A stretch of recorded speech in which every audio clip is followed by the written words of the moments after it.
Welcome back to the Daily Mastermind. My name is George Wright III with your daily dose of inspiration, motivation, and education so that you can have an amazing day today. All right, let's get going here. So the Daily Mastermind quote of the day is, "A man's dreams are an index to his greatness." I really do believe that your dreams and your ability to dream build are a key performance indicator to your greatness and what you're doing for your life. And so that's a great quote. I love that quote.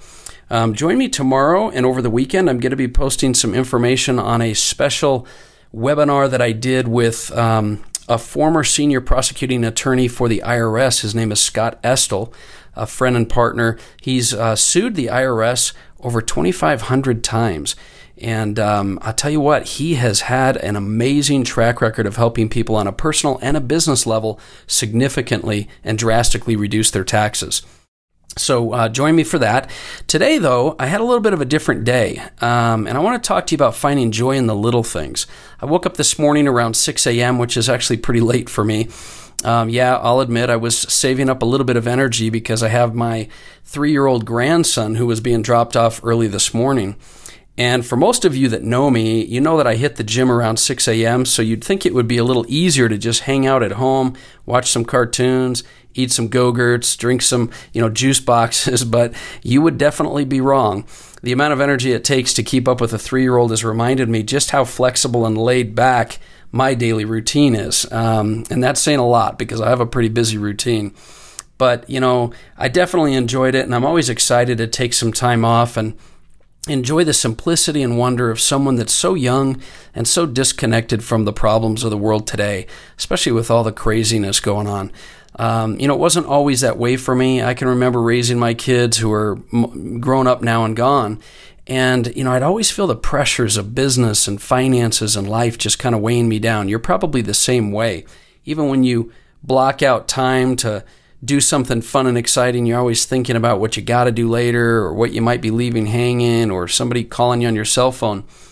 But I'll tell you, that really made it hard for me to concentrate and enjoy the time that I spent with my kids. Now, in hindsight, I feel like I lost a lot of quality time, even though I made a lot of memories and had trips and events and, enjoyed life. But as time has gone on, I've really learned to enjoy life more along the way. They always have those comments that if you sacrifice today, tomorrow you'll live the life most people can't live. And I am not a big fan of that. I'll tell you, I think that winners and successful people can do both. Now, that doesn't substitute for hard work for sure, but I just want to remind you to do the same. I want you to enjoy your life now. Don't get so caught up in achieving your goals that you don't take time out to live a quality life.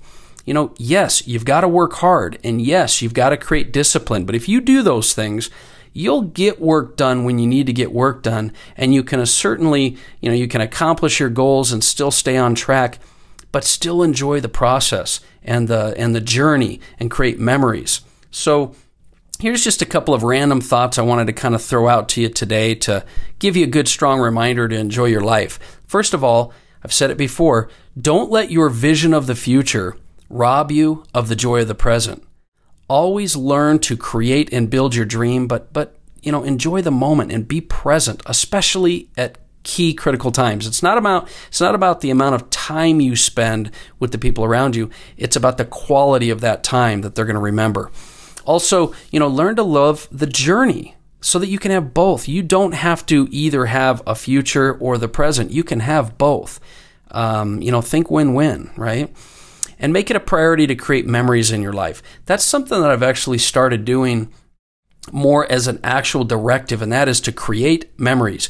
Because you might go out and have a barbecue with your family or go out on the lake or spend time or go to a movie, but it's one thing to have an event in your life, it's another thing to create a memory in your life. When you create memories, you do things to anchor in those moments that you'll remember forever. And creating memories is like having a vault of treasure, right? Also, take a mental inventory often of the things that you're grateful for. Sit down and just think about what you're grateful for. The more you practice gratitude, the more you'll appreciate the little things. Another suggestion I have for you is to slow down, and be present in your life. We talked the other day about meditation and journaling. Those are some things you can do to kind of slow down and enjoy the present moment. But when you slow down, you'll be much more aware. Sometimes you're moving so fast you don't even see things in front of you. Also, I want you to appreciate and nurture your relationships. That means, like I said before, quality, not quantity. Now, if you have the opportunity to do both, great, more power to you, but quality is the key. Also, stop worrying about things you don't control. You can't always control things in your life, and it certainly doesn't do you any good to worry about things you can't control. So many of us are stressed and anxious, we have anxiety and pressure and all those kinds of things, and 90% of that is stuff we can't even do anything about. Also, here's a big one, just smile. When you smile, when you change your physical appearance, it's like Tony Robbins talks a lot of times. People that are anxious and depressed or whatever, their shoulders are hunched over, their head's down, straighten up, put your shoulders back, look up into the horizon and smile. Those things, those physical things will change your emotional and your mental state. And then also a suggestion is just learn to love what you do or change it. Stop doing things you don't enjoy doing. It's your life. You got to remind yourself every single day to do these things because this is not a dress rehearsal. You only get one life. You can't figure it out later on. You've got to learn to love what you're doing and start living your life because this is the life that you were given and if it's worth living, it's worth living right. Now, I have a little plaque on my wall in my office that has the Serenity Prayer on it, and I'd like to encourage you and just as well as myself to follow this advice because it's timeless wisdom.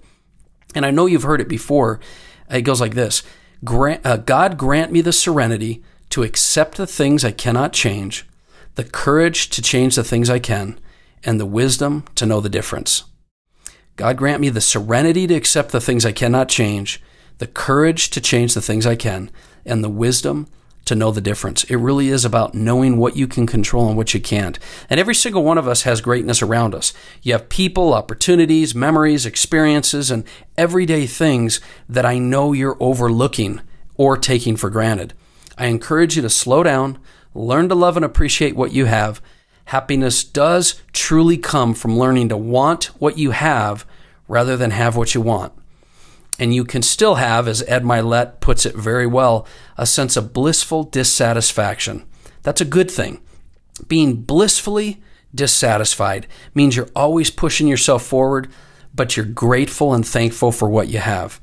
And as my grandson continues to remind me, even the littlest things like watching a Disney movie for the 23rd time can actually still be fun and exciting. So anyway, I hope you have an amazing day. I look forward to talking with you more tomorrow.